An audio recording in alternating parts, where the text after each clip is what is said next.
Hello दोस्तों, स्वागत है आपका अपने चैनल द रिव्यू रूम पर, जहां आज मैं एक्सप्लेन करने वाला हूं फाइनल डेस्टिनेशन सीरीज के थर्ड पार्ट को। ये मूवी 2006 में आई थी, यानी सेकंड पार्ट के 3 साल बाद। इसे लिखा और डायरेक्ट किया था फिल्म के ओरिजिनल डायरेक्टर जेम्स वॉन्ग ने। और लास्ट में मैं बताऊंगा आपको मूवी से रिलेटेड कुछ इंटरेस्टिंग फैक्ट। और ऐसे ही इंटरेस्टिंग वीडियो देखने के लिए चैनल को सब्सक्राइब करके बेल नोटिफिकेशन को ऑन कर लो, ताकि मुझे वीडियो बनाने की मोटिवेशन मिलती रहे और आपको वीडियो की नोटिफिकेशन।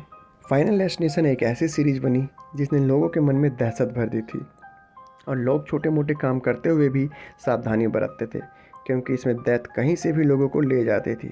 जैसे फर्स्ट पार्ट के बाद लोगों में फ़्लाइट का डर बैठ गया, और सेकंड पार्ट के बाद लकड़ी से भरे ट्रकों का डर बैठ गया था, और थर्ड पार्ट में दिखाया गया है रोलर कोस्टर एक्सीडेंट।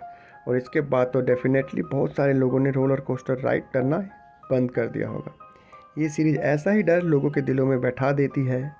तो चलते हैं बिना किसी देरी के मूवी की ओर। मूवी स्टार्ट होती है एक अम्यूज़मेंट पार्क में, और हम देखते हैं हाई स्कूल स्टूडेंट वेंडी को, जो अपने बॉयफ्रेंड जेसन, अपनी बेस्ट फ्रेंड कैरी और उसके बॉयफ्रेंड केविन के साथ वहां आई थी। वहां उनके और भी क्लासमेट थे, जैसे एस्ली, एस्लिन, इयन, इरिन, लुइस, फ्रैंकी और वेंडी की छोटी बहन जूली। वेंडी अपने फ्रेंड की पिक्चर ले रही थी, तभी वो देखती है कि उसके फ़ोटो लेते टाइम हाई डाइव लाइट में से वी लेटर बंद हो जाता है, और वो बन जाता है हाई डाइव। लेकिन वो इसे इग्नोर करती है और अपने फोटोग्राफी को कंटिन्यू करती है। एंडी अपनी आने वाली ईयर बुक के लिए सभी क्लासमेट्स की फ़ोटो ले रही थी। इसके बाद वो जाते हैं रोलर कोस्टर पर, जिसका नाम था डेविल फ्लाइट। उसके एंट्रेंस पर एक बड़ा डेविल लगा हुआ था। वेंडी अपने फ्रेंड के साथ रोलर कोस्टर तक चली जाती है, लेकिन वो राइड के लिए रेडी नहीं थी, क्योंकि उसे बैड फीलिंग आ रही थी। उसे लग रहा था कि कुछ बुरा होने वाला है। लेकिन जेसन के कहने पर वो मान जाती है, लेकिन उन्हें फ्रंट सीट मिल रही थी और वेंडी सबसे आगे नहीं बैठना चाहती थी, इसलिए वो केविन के साथ पीछे वाली सीट पर बैठ जाती है। जेसन और कैरी सबसे आगे वाली सीट पर बैठे हुए थे, और वो थ्रिल को एंजॉय करना चाहते थे। वेंडी अपने कैमरे से फ़ोटो लेने लगती है, तभी एक सिक्योरिटी बॉय उसे रोक लेता है, क्योंकि वहाँ पर फ़ोटो अलाउ नहीं था। केविन उसके कैमरे को जेब में रख लेता है, और उन्हें देखते हुए फ्रैंकी अपना वीडियो कैमरा छुपा लेता है। केविन के सामने वाली सीट पर च्युइंगम लगी हुई थी, जो कि उसके हाथ में चिपक जाती है। हम देखते हैं कि उस रोलर कोस्टर के हाइड्रोलिक्स में कुछ प्रॉब्लम आ गई थी, लेकिन उससे कोई भी अवेयर नहीं था। वो रोलर कोस्टर को स्टार्ट कर देते हैं। रोलर कोस्टर स्टार्ट होते ही फ्रैंकी अपना वीडियो कैमरा निकाल लेता है, और जैसे ही वह एक 360 टर्न लेते हैं, उसका वीडियो कैमरा उसके हाथ से छूट जाता है और नीचे वाले ट्रैक पर अटक जाता है। अब जैसे ही रोलर कोस्टर उसके ऊपर से गुजरता है, उसके बचे खुचे हाइड्रोलिक्स भी पूरी तरह ख़त्म हो जाते हैं। तभी सबके हार्नेसेस ओपन हो जाते हैं, लेकिन सिर्फ इतना ही नहीं, बल्कि उस रोलर कोस्टर के व्हील भी निकलने लग जाते हैं, जिससे वो बेकाबू हो जाते हैं, और आगे वाली कार्ट ट्रैक से उतरकर नीचे गिर जाती है, जिसमें जेसन और कैरी भी थे। कार टर्न लेती है तो लूविस भी नहीं बच पाता, लेकिन केविन उसे बचाने की पूरी कोशिश करता है, लेकिन वो पूरी तरह नाकाम रहता है। वो रोलर कोस्टर 360 टर्न लेते हुए ही रुक जाता है, जिससे इयन और एरिन दोनों नीचे गिर जाते हैं, और सिर्फ वेंडी और केविन बचे थे। वो किसी तरह उस कार्ट को पीछे की तरफ रॉक कर देते हैं, लेकिन वो भी उनके लिए बुरा साबित होता है। केविन के 2 टुकड़े हो जाते हैं, और वो कार्ट भी ट्रैक से उतर जाती है, और वेंडी भी मारी जाती है। तभी वो होश में आ जाती है। वो अभी भी रोलर कोस्टर में थी, और सिक्योरिटी बॉय उसे कैमरा यूज़ करने के लिए मना कर रहा था। अब वो बुरी तरह डर चुकी थी। तभी वो देखती है कि केविन के हाथ पर च्युइंगम चिपक गई है। अब वेंडी को एहसास हो रहा था कि उसने फ्यूचर देख लिया, और क्योंकि फ्यूचर कुछ खास नहीं था, इसलिए वो पैनिक कर जाती है और चिल्लाने लगती है कि ये रोलर कोस्टर क्रैश हो जाएगा, बिल्कुल वैसे ही जैसे एलेक्स चिल्लाया था फ्लाइट 180 में। वो ये भी बताती है कि हाइड्रोलिक्स खत्म हो जाएगी और ट्रैक टूट जाएगी। वेंडी के चिल्लाने की वजह से मैनेजमेंट को उसे बाहर निकालना पड़ता है। वो एक कार्ट के हार्नेसेस को खोल देते हैं, जिससे लोइस, इयन, एरिन, फ्रैंकी, एस्ली और एस्लिन भी उतर जाते हैं।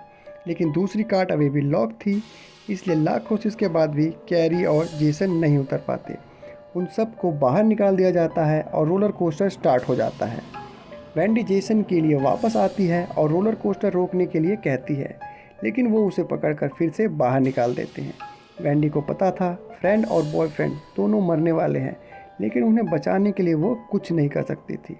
खुद को इतना बेबस उसने कभी भी महसूस नहीं किया था। वो रोलर कोस्टर को देख रही थी और उसकी आंखों के सामने वो क्रैश हो जाता है। उसके दो बहुत खास लोग उसके सामने ही मर जाते हैं। इस एक्सीडेंट के बाद वैंडी बहुत ज़्यादा डिप्रेस हो चुकी थी। उसने स्कूल जाना बंद कर दिया था और अब वो टाउन छोड़कर जाने वाली थी। टाउन छोड़ने से पहले वो स्कूल जाती है अपनी डिग्री लेने के लिए। वहाँ केविन उससे बात करने की कोशिश करता है, लेकिन वो उसे इग्नोर करती है। तब केविन उसे फ़्लाइट 180 के एक्सप्लोजन के बारे में बताता है, जो कि 6 साल पहले हुआ था। केविन उसे बताता है कि जैसे उसके साथ हुआ था वैसा पहले भी हो चुका है, और जितने भी लोग उस एक्सीडेंट में बचे थे वो बाद में बहुत बुरी मौत मारे जाते हैं। सेम उसी सीरीज़ में जिस सीरीज़ में वो एक्सप्लोजन में मरने वाले थे, जब तक कि कोई उनकी डेथ में दखल ना दे। और जब कोई उनकी डेथ में दखल देता है तो वो स्किप करके नेक्स्ट पर्सन को ले जाती है। ये सब वो बहुत अच्छे से वैंडी को समझाता है, लेकिन वैंडी इसे किसी तरह का घटिया मजाक समझकर वहाँ से चली जाती है। घर जाकर वो अपनी बहन जूली का गुड लक ब्रेसलेट अपने पास रख लेती है, जो उनकी ग्रैंड मदर ने जूली को दिया था। वो दूसरे टाउन में अकेले रहने जा रही थी, तो उसे इस वक्त गुड लक की ज़्यादा ज़रूरत थी। वो अपने कैमरे में उस दिन की फ़ोटोज़ देखने लगती है और उसमें कुछ अजीब नोटिस करती है। जेसन ने डेविल के पोज में फ़ोटो खिंचवाई थी और उसकी फ़ोटो में रोलर कोस्टर दिख रहा था, और वो बिल्कुल ऐसा लग रहा था जैसे वो क्रैश हो रहा है। और पता है ना कि जेसन कैसे मरा था। और यहाँ वैंडी और भी फ़ोटोज़ चेक करने लगती है और उसके सामने एस्ली और एस्लिन की फ़ोटो आती है, लेकिन उसकी फ़ोटो से उसे कोई भी क्लू नहीं मिलता। फिर भी वो उनकी सेफ्टी के लिए उनको कॉल करती है, लेकिन वो कॉल को नहीं उठाते क्योंकि वो दोनों गई हुई थी एक टैनिंग सैलून में। वहाँ वो खुद टैनिंग रूम का टेम्परेचर सेट करती है और उसमें लेट जाती है।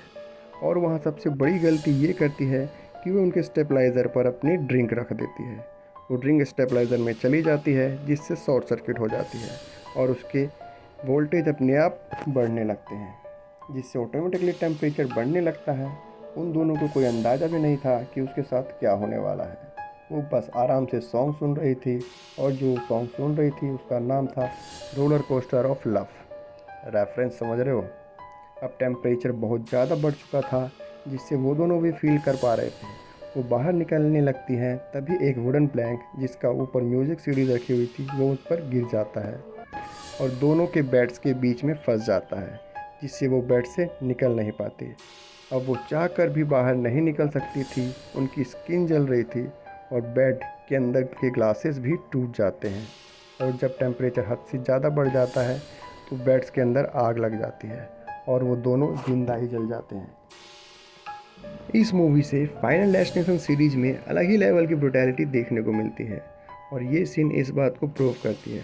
इन दोनों की डेथ के बाद वैंडी को यकीन हो चुका था कि डेथ उनके साथ साथ चल रहा है। वो केविन को ये सब बताती है और उसे सेकंड पार्ट के एक्सीडेंट की फ़ोटो दिखाती है, जो कि फ़्लाइट 180 के एक्सप्लोजन के 1 साल बाद हुआ था, और उस एक्सीडेंट की फ़ोटो में 180 लिखा हुआ दिख रहा था, जो कि किम्बरली को भी दिखा था। इससे वो केविन को यकीन दिलाती है कि जो फ़ोटो उसने अम्यूज़मेंट पार्क में ली थी उसमें सभी सर्वाइवल की डेथ का तरीका छुपा हुआ है। केविन भी उसकी बातों पर यकीन कर लेता है। वो अपनी सीटिंग अरेंजमेंट के अनुसार तय कर लेते हैं कि अगला नंबर फ्रैंकी का है, और तभी वो फ्रैंकी की फ़ोटो को चेक करते हैं ताकि उन्हें कोई क्लू मिल जाए। कुछ भी फिगर आउट नहीं कर पा रहे थे, तभी एक ट्रक पैक करते वक्त बिल्कुल उनकी कार से चिपक जाती है, और वो देखते हैं कि पीछे से बिना ड्राइवर का ट्रक ढलान से सीधा उनकी तरफ आ रहा था। वो बाहर नहीं निकल पा रहे थे और ट्रक उनके नज़दीक आता जा रहा था। तभी केविन विंडशील्ड का ग्लास तोड़ देता है और वो दोनों बिल्कुल सही समय पर वहाँ से बाहर निकल जाते हैं, लेकिन उनके आगे वाला आदमी मारा जाता है, और वो आदमी था फ्रैंकी। उसके सर में एक मोटर का फ़ैन घुस गया था।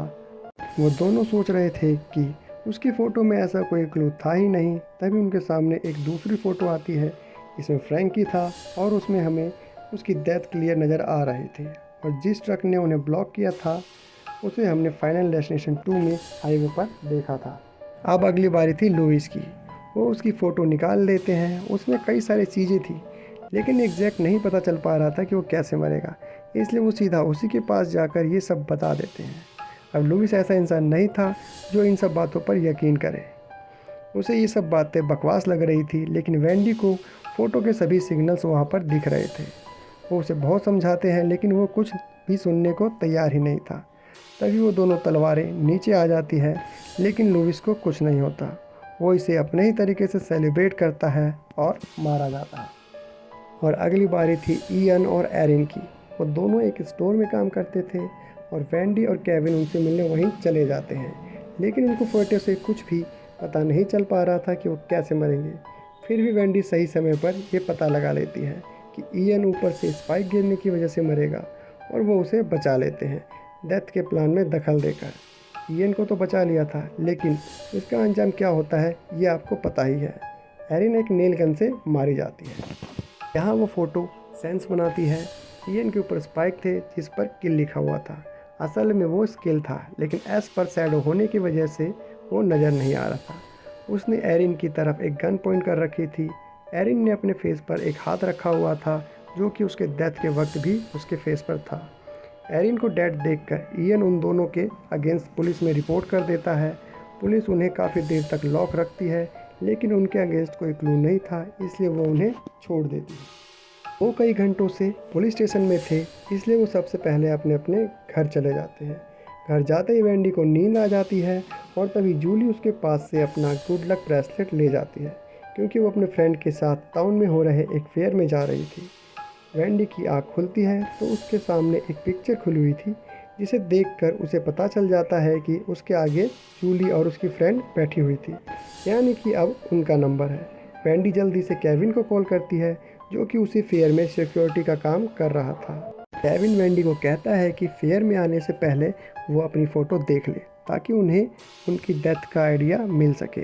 वेंडी अपनी फ़ोटो देखती है, जो कि जेसन के साथ थी और उसमें कोई भी डिटेल नहीं थी, लेकिन वेंडी की टी शर्ट पर मैकेनली लिखा हुआ था, जिससे उसे पता चल जाता है कि इयन मैकेनली ही उसे मारने वाला है। तब वो केविन की फ़ोटो को देखती है, उसमें भी कुछ नहीं था। वो बहुत ज़्यादा ओवर एक्सपोज थी।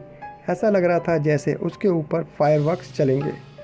अब उन दोनों को भी अपनी डेथ का आइडिया हो गया था। वेंडी जल्दी से फेयर के लिए निकल जाती है।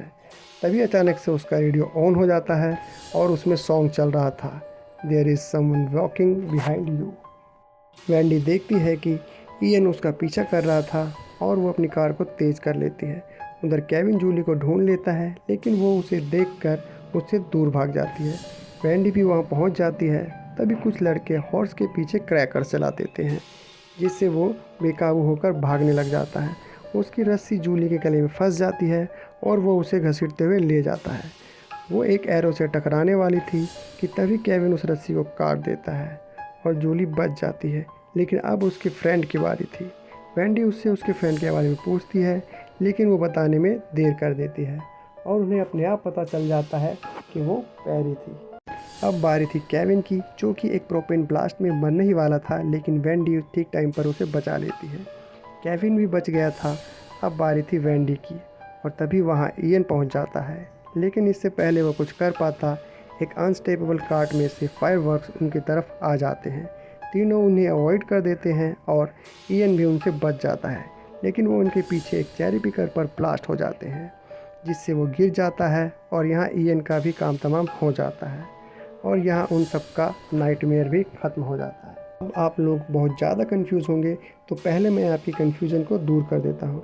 अब यहाँ हुआ ये कि चेरी पिकर की वजह से वेंडी मरने वाली थी, क्योंकि उसकी फ़ोटो के अकॉर्डिंग उस चेरी पिकर के ऊपर मैकेनली लिखा था, लेकिन ये उनके रास्ते में आ गया और उसने उन्हें आगे जाने नहीं दिया, जिस वजह से उसने डेथ के प्लान में दखल देकर वेंडी को बचा लिया। लेकिन वेंडी के बाद उसी की बारी थी और वो मारा गया।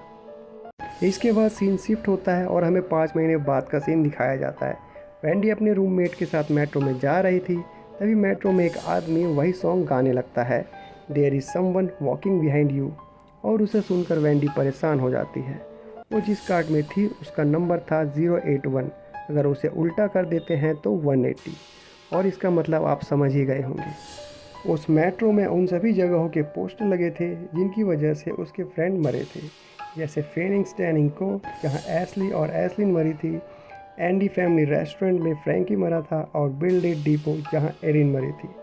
साथ में एक एक्स्ट्रा पोस्टर भी था जो कि उसके लिए वार्निंग थी। नेक्स्ट स्टॉप पे उतरना था वो इसी स्टॉप पर उतरने लगती है क्योंकि उसे लग रहा था कि कुछ बुरा होगा। अब आप कहोगे कि डेथ की लिस्ट में तो उससे पहले जूली और केविन का नंबर था, तो उसे डरने की क्या ज़रूरत है। जब वो मेट्रो से उतर रही थी तभी उसे जूली मिल जाती है, जो कि उसी से मिलने उसके घर जा रही थी। अब तो उसे डरने की ज़रूरत है, और अगर इतना भी काफ़ी नहीं है तो उसी मेट्रो में उसे केविन भी मिल जाता है। तीनों मिलते हैं तभी मेट्रो ट्रैक से उतर जाती है और सबसे पहले मरती है जूली, फिर केविन मरता है और लास्ट में मरती है वेंडी। लेकिन वो उस क्रैश में नहीं मरती, उसे सामने से आ रही दूसरी मेट्रो उड़ा देती है और तभी वो होश में आ जाती है। वेंडी को फिर से प्रेमोनिशन हुआ था, और ऐसा पहली बार हुआ है कि किसी मूवी में किसी को 2 बार फ्यूचर दिखा हो। वेंडी समझ चुकी थी कि ये उन्हें मारने के लिए डेथ का मास्टर प्लान है, और उसकी शक्ल देखकर वो दोनों भी समझ गए थे। वो पूरी कोशिश करते हैं ट्रेन को रोकने की, लेकिन कोई फ़ायदा नहीं होता और उनकी डेथ के साथ ये मूवी एंड हो जाती है। तो आपने देखा कि ये मूवी पिछले दोनों पार्ट से अलग है। सेकंड पार्ट के मुकाबले इस मूवी में बहुत कम डिटेल्स और रेफरेंस दिए गए हैं। इस मूवी में डेथ के क्लू फ़ोटो से मिलते हैं और पिछले दोनों पार्ट में साइंस को फॉलो करना पड़ता था। ये भी एक बड़ा चेंज है।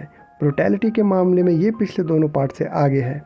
इस मूवी का बजट था $25 मिलियन और इसने $190 मिलियन की कमाई की थी, जिसने इस मूवी को इस फ्रेंचाइजी का हाईएस्ट ग्रोसिंग मूवी बना दिया था।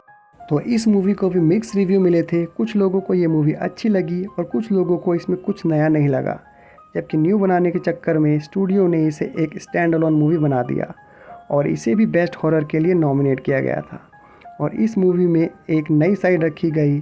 अगर पिछली 2 फिल्म के लॉजिक से आप सहमत नहीं हैं, यानी कि डेथ एक पर्सन या एंटिटी है, तो इसमें हमें बताया गया है कि डेथ अगर एक पर्सन नहीं है तो वो एक फोर्स और एनर्जी है जो वर्क करती है। ये इसलिए किया गया ताकि जिन्होंने पहले कॉन्सेप्ट पर विश्वास नहीं था वो इस कॉन्सेप्ट पर विश्वास कर सकते हैं, क्योंकि मूवी एंजॉय करने के लिए आपको कुछ न कुछ पकड़ कर ही चलना पड़ेगा। तो अब बात करते हैं मूवी से रिलेटेड कुछ इंटरेस्टिंग फैक्ट के बारे में। उस एक्सीडेंट सीन के लिए कास्ट मेंबर को एक ही रात में 26 बार राइड करने पड़े थे। जो स्टोर वाला सीन था वो एक असली स्टोर में शूट किया गया था, लेकिन फिल्मिंग एक शर्त पे अलाउ की गई थी कि स्टोर जैसा है वैसा ही मिलना चाहिए। इस मूवी की एंडिंग को रीशूट किया गया था क्योंकि प्रीव्यू में इसे अच्छा रिव्यू नहीं मिला था। और इस मूवी में टोटल डेथ काउंट 10 है, और ये पहली ऐसी मूवी है जिसमें सारे मेन कैरेक्टर मारे जाते हैं। अगर आपको वीडियो और मेरा एफर्ट पसंद आया तो वीडियो पर एक लाइक और एक कमेंट ज़रूर करना, और ऐसे इंटरेस्टिंग वीडियो देखने के लिए चैनल को सब्सक्राइब कर लो और बेल आइकन को ऑल पर सेट कर लो, ताकि वीडियो डालते ही नोटिफिकेशन सबसे पहले आपके पास आए। तो मिलते हैं नेक्स्ट वीडियो में।